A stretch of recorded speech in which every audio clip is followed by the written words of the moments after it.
Hello everyone, আমি তিন্নি বলছি। আসসালামু আলাইকুম। আশা করি আপনারা সবাই ভালো আছেন।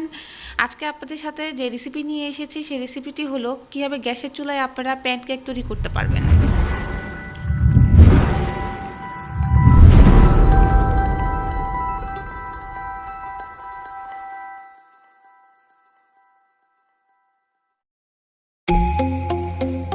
একটি ডিম নিয়ে নিব। ডিমটি যদি ফ্রিজে থাকে তাহলে আধা ঘন্টা আগে বের করে নিয়ে নর্মাল টেম্পারেচারে রাখতে হবে। তারপর ডিমটি ভেঙে সাদা অংশ একটি পাত্রে আর কুসুমটি আরেকটি পাত্রে রেখে দিব।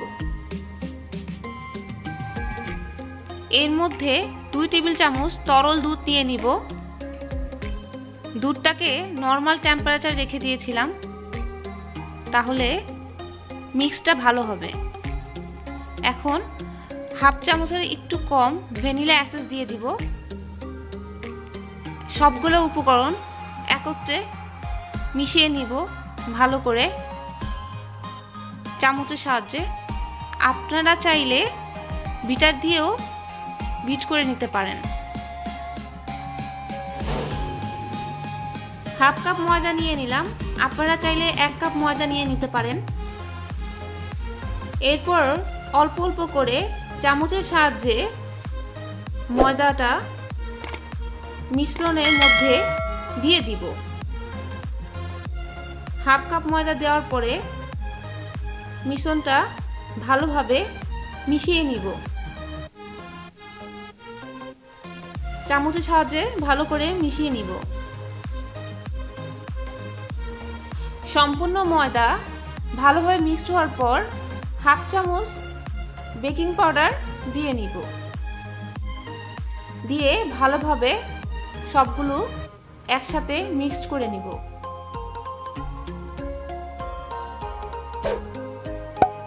ডিমের সাদা অংশের মধ্যে 3 টেবিল চামচ চিনি দিয়ে দিব। কেউ যদি মিষ্টি খেতে বেশি পছন্দ করেন তাহলে আরেকটু চিনি অ্যাড করে নিতে পারেন।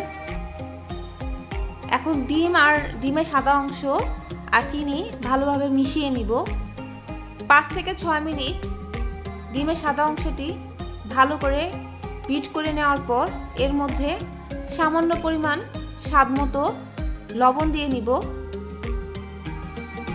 লবণ দেওয়ার পর মিশ্রণটা আবার ভালোভাবে মিশিয়ে নিতে হবে। মিশ্রণটা ভালোভাবে মিশিয়ে নেওয়া হচ্ছে। মিশ্রণটা ভালোভাবে মিশিয়ে নিতে হবে। মিশ্রণটি ভালোভাবে 7 থেকে 8 মিনিট এভাবে নেড়েচেড়ে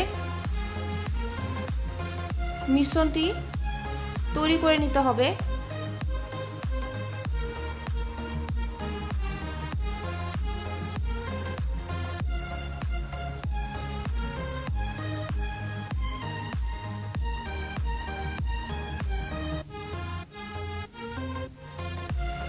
মিশ্রণটি ভালোভাবে মিশিয়ে গেলে এর মধ্যে আগে থেকে বানানো ময়দার উপকরণটি এর মধ্যে দিয়ে দিতে হবে।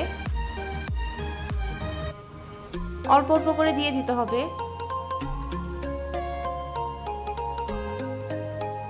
ময়দার মিশ্রণটি সম্পূর্ণভাবে দেওয়ার পর সবগুলো একসাথে ভালোভাবে মিশিয়ে নিতে হবে। সবগুলো উপকরণ চামচের সাহায্যে ভালোভাবে মিশিয়ে নিতে হবে। মিশ্রণটি ভালোভাবে মিশিয়ে নিয়ে এভাবে নেড়েচেড়ে ভালোভাবে মিশিয়ে নিতে হবে।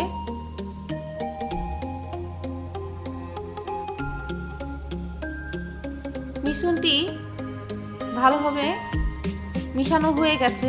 আপনারা দেখতে পাচ্ছেন কি সুন্দর মিশ্রণটি হয়ে গেছে। আমার প্যানকেক বানানোর জন্য যে মিশ্রণটি বানানো দরকার ছিল সেটি তৈরি হয়ে গেছে।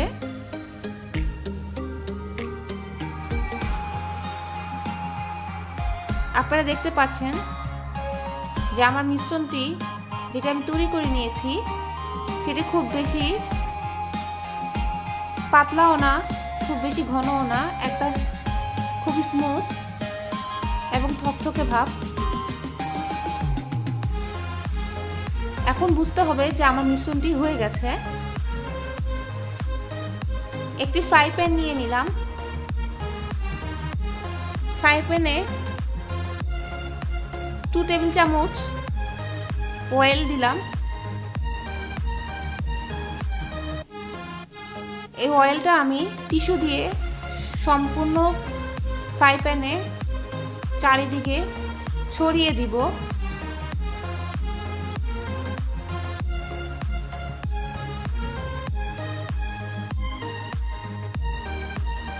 তেলটা চারিদিকে ছড়িয়ে দেওয়া হলো। এখন এর মধ্যে আমি মিশ্রণটি, প্যানকেকের মিশ্রণটি ঢেলে দিব।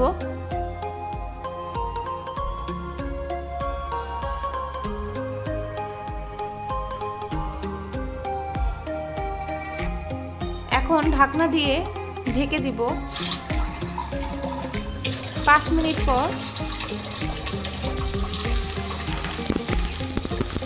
আমি সামান্য একটু পানি দিয়ে দিব।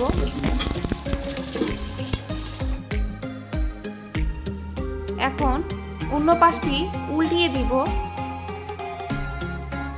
আপনারা দেখতে পাচ্ছেন কি সুন্দর প্যানকেকের কালার চলে এসেছে। আমি ঢাকনা দিয়ে ঢেকে দিব।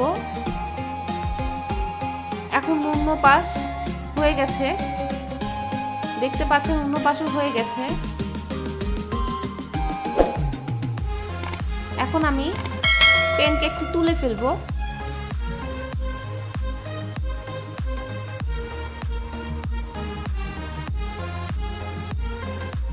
হয়ে গেছে আমাদের আজকের মজাদার রেসিপি প্যানকেক।